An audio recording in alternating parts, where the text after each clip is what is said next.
मराठी रंगमंच ने समाज के शोषित वंचित वर्ग की आवाज को बुलंद किया है।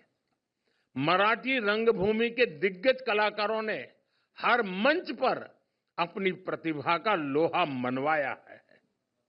मराठी संगीत, लोक संगीत, लोक नृत्य की परंपराएं अपने साथ एक समृद्ध विरासत लेकर आगे बढ़ रही है। बाल गंधर्व डॉक्टर वसंतराव देशपांडे, भीमसेन जोशी, सुधीर फडके, मोगूबाई कुर्डीकर या फिर बाद के युग में लता दीदी, आशाताई, शंकर महादेवन, अनुराधा पौडवाल जी जैसे दिग्गज लोगों ने मराठी संगीत को एक अलग पहचान दी है। मराठी भाषा की सेवा करने वाले व्यक्तित्वों की संख्या इतनी विशाल है, मैं उनके बारे में बात करूं तो पूरी रात निकल जाएगी। साथियों, मेरा सौभाग्य रहा, यहां कुछ लोगों को संकोच हो रहा था कि मराठी बोले या हिंदी बोले। मेरा बीच में नाता टूट गया, वरना मेरा सौभाग्य था कि मुझे 2 या 3 किताबों का मराठी से मैं गुजराती करने का सौभाग्य मिला है।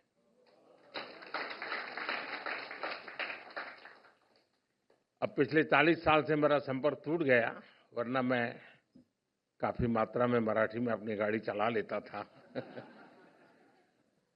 लेकिन अभी भी मुझे कोई ज्यादा असुविधा नहीं होती है, और इसका कारण ये था कि मैं जब प्रारंभिक मेरा जीवन था तो मैं अहमदाबाद में एक जगन्नाथ जी मंदिर है, वहीं रहता था,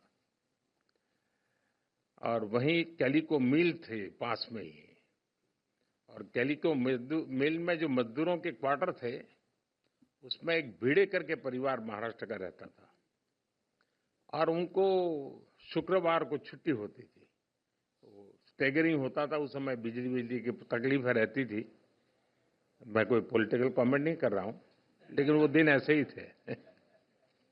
तो शुक्रवार को उनको छुट्टी होती थी, तो मैं शुक्रवार उनके घर मिलने जाता था। तो मुझे याद है कि उनके घर के पड़ोस में एक छोटी बच्ची थी, वो मेरे से मराठी बात करती थी। बस उसी ने मेरे गुरु बन करके मुझे मराठी सिखा दी। साथियों, मराठी को क्लासिकल लैंग्वेज का दर्जा मिलने से मराठी भाषा के अध्ययन को बढ़ावा मिलेगा, इसे रिसर्च और साहित्य संग्रह को बढ़ावा मिलेगा। सबसे महत्वपूर्ण बात यह है कि भारत की यूनिवर्सिटीज में मराठी भाषा के अध्ययन की सुविधा मिल सकेगी। केंद्र सरकार के फैसले से मराठी भाषा के विकास के लिए काम करने वाले संगठनों, व्यक्तियों और छात्रों का बढ़ावा मिलेगा। इससे शिक्षा और रिसर्च के क्षेत्र में रोजगार के नए अवसर भी बनेंगे। साथियों, आजादी के बाद देश में पहली बार ऐसी सरकार बनी है जो मातृभाषा में पढ़ाई को महत्व देती है। मुझे याद है, मैं बहुत साल पहले एक बार अमेरिका गया, तो एक परिवार में मुझे रुकना था, और मुझे उस परिवार की एक आदत मेरे मन को छू गई। मूल वो तेलुगु परिवार था, लेकिन उनके घर में नियम था, लाइफ तो अमेरिकन थी, जीवन तो वहीं का था, लेकिन नियम था कि कुछ भी हो जाए, शाम को खाना खाते समय टेबल पर परिवार के सब लोग साथ बैठेंगे। और दूसरा था, शाम को खाना खाते समय परिवार का एक भी व्यक्ति तेलुगु भाषा के सिवाय एक भी भाषा बोलेगा नहीं। उसके कारण वहां जो बच्चे पैदा हुए थे वो भी तेलुगु बोल लेते थे। मैंने देखा है, मार्क्सियन परिवार में जाएंगे तो आज भी सहज रूप से आपको मराठी भाषा सुनने को मिलेगी। बाकी लोगों का ऐसा नहीं है, छोड़ देते हैं, फिर उनको हेलो हाउ करने में मजा आ जाता है। साथियों, नई नेशनल एजुकेशन पॉलिसी के तहत अब मराठी में भी मेडिकल और इंजीनियरिंग की पढ़ाई संभव हुई है। इतना ही नहीं, मैंने सुप्रीम कोर्ट के जजेस के सामने रिक्वेस्ट की थी। मैंने कहा, एक गरीब आदमी आपकी अदालत में आता है और आप उसको अंग्रेजी में जजमेंट देते हैं, वो बेचारा क्या समझेगा, क्या दिया है आपने। और मुझे खुशी है कि आज हमारे जो जजमेंट है उसका जो ऑपरेटिव पार्ट है वो मातृभाषा में दिया जाता है। मराठी में लिखी साइंस, इकोनॉमिक्स, आर्ट, पोएट्री और तमाम विषयों की किताबों की उपलब्ध होती रही हैं और बढ़ रही है। हमें इस भाषा को व्हीकल ऑफ आइडियाज बनाना है ताकि हमेशा जीवंत बनी रहे। हमारा प्रयास होना चाहिए कि मराठी साहित्य की रचनाएं ज्यादा से ज्यादा लोगों तक पहुंचे। मैं चाहता हूं कि मराठी भाषा ग्लोबल ऑडियंस तक पहुंचे। और आपको मालूम होगा, आपको अगर इंटरेस्ट हो भाषा में, तो भारत सरकार ने भाषिणी ऐप बनाया है। आप जरूर इसका उपयोग कर सकते हैं।